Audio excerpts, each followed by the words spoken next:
Hello বন্ধুরা, তোমরা সবাই কেমন আছো? আমি তো বেশ আনন্দে আছি আর ভালো আছি। আজ শনিবার, আমার স্কুল ছুটি।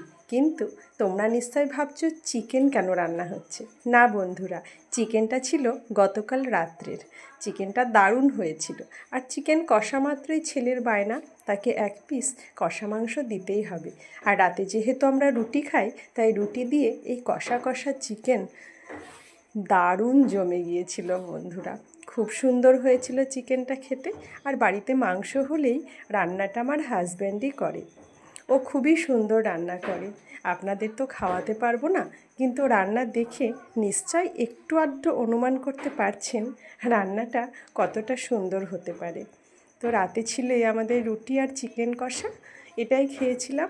রাতে আমাদের দুধ ছাড়া চলে না, কিন্তু চিকেন হলে তো আর দুধ খাওয়া যায় না, তাই রুটি আর চিকেন দিয়েই কালকে ডিনারটা সেরে নিয়েছিলাম।